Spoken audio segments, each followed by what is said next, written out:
Hey guys, just wanted to make a quick video discussing the brand new Double Dragon 4 teaser trailer that just came out. This news came out of nowhere. As far as I know, this news blew my balls off. Like, I haven't been able to sleep for the last 2 days because I was not expecting this to ever happen in my lifetime. And what are we talking about? A real Double Dragon game. I'm not talking about that crap that you see on Steam. I know some people like what was it, Double Dragon Neon, but let's be honest here, guys, that wasn't real Double Dragon. I don't care what you think of that game. It wasn't a Double Dragon game. Okay? The last time we had a good Double Dragon game was released in, I believe, 1990.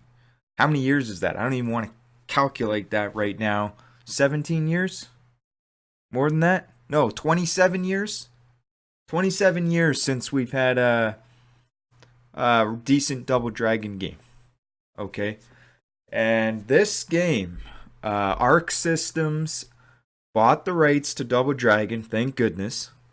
Thank goodness somebody with a brain finally bought the rights to one of the greatest franchises of all time. I liken Double Dragon to Super Mario. Mario. Same thing. Double Dragon is equivalent to Mario, but it's never been taken advantage of. Double Dragon is the Mario of beat 'em ups. Okay? Right up there with the King of Kings, Streets of Rage 2. Double Dragon 2, made much earlier and with much less console power behind it. I liken to Streets of Rage 2, and that's a big statement to make. Okay, we're talking NES, old school, retro, limited. Comparing it to a Sega Genesis game with taking advantage of top of the line components at the time. Streets of Rage is just classic. A lot more moves, a lot more characters, but friggin' Double Dragon 2 is just a god of... You know what? Even Double Dragon 1 was freaking amazing. Okay, Double Dragon 1 arguably better. The only problem is the NES version wasn't 2-player, which is absolutely ridiculous. And because it wasn't 2-player, it's not really that popular. Getting slightly off topic though, so let's get back to Double Dragon 4. What they've done here is they brought back the original team. Okay, by the way, Double Dragon 2 poster in the background there. You can't see it because I'm too far away, but from that blurred image, you probably tell it's Double Dragon 2, NES. So they brought back the original team to make this game. Best decision anyone's ever... Here it is. Producer Takeomi, I don't even know how to say his name, but whatever. It was the original producer. So what they've done is they went back to the secret sauce recipe. What was the King of Kings Double Dragon? Boom, they had a look at Double Dragon 1. Boom, they had a look at Double Dragon 2. Double Dragon 3, not as great, but still a great game. So in the beginning there, you can see all three. Notice they left out every Double Dragon made after Double Dragon 3 because they were all trash. That's why you don't see them in this trailer. They're showing you the difference, you know. They're showing you the old school Double Dragons, and then they show you the new school Double Dragon. It's 8-bit all over again.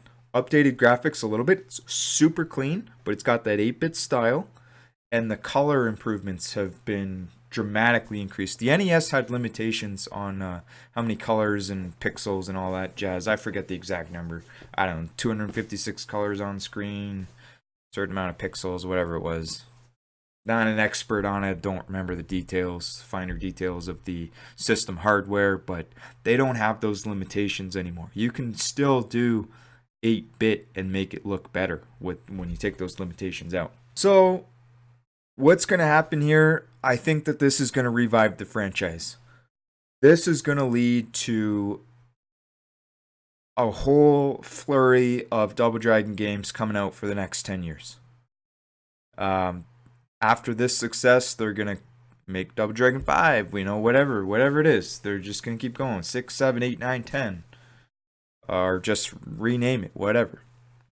But the other thing forget what point I was going to make, but it is going to be released on the PS4 and Steam. No Xbox. That's okay though. The other thing to mention is that I believe this game is taking place in between Double Dragon 2 and Double Dragon 3. So it's actually technically Double Dragon 2.5 if that's the storyline that they're going with. You know, you think Double Dragon, like, who cares what the storyline is? That's what I've heard. I mean, to me, who cares? Why are they even bothering trying to make Double Dragons in numerical order? It's freaking Double Dragon. We just want a good beat 'em up. We don't care about the story. It's usually trying to save Billy or Jimmy's girlfriend. That's the story in every Double Dragon. Like, why do you need to put them in consecutive order or anything like that? So other than that, this is just going to be the King of Kings, guys. Please buy the game when it comes out. Oh man, is it going to be good? I'm telling you. Hopefully it's not too difficult though. And oh yeah, the other thing is, I think that they're gonna. So Double Dragon 2 lacked a couple of the moves, and if you remember Double Dragon 1, there was so many different moves that you would upgrade as you went on, and they kind of took out a lot of those moves in Double Dragon 2. And I think that they're going to bring all of those moves and then some back into Double Dragon 4, because those moves, you know, they're not complicated. They just add value. They don't take value out for keeping the game a simplistic beat 'em up. You don't want beat 'em ups to be too complicated. And the other thing is that looks like they're continuing on bringing in a little bit of the platforming aspect. You can see in the trailer at one point, you know, you're dodging spears and things like that. And some people complained about the platforming aspect of some previous Double Dragon missions. But I, for one, have never complained about the platforming. I think it's a very smooth transition. It's just a minor element. It actually gives you a nice break from the beat 'em up portion. So, and in many cases, you're platforming while you're trying to, you know, fight off enemies. So, I really, beat 'em ups should have an element of platforming in the games. It's an excellent break. Beat 'em ups can get very repetitive, and it takes out the repetitiveness. It gives you a small spurts of breaks, just enough of a break so that the game doesn't, the beat 'em up doesn't feel repetitive. So anyways, guys, please let me know what you think of this Double Dragon 4 game. Any information you have, I would like to know if you find out anything new. I'm posting this video as of December 30th, right before New Year's Eve. Yeah. So anyways, give me a subscribe, hit that like button, see you later.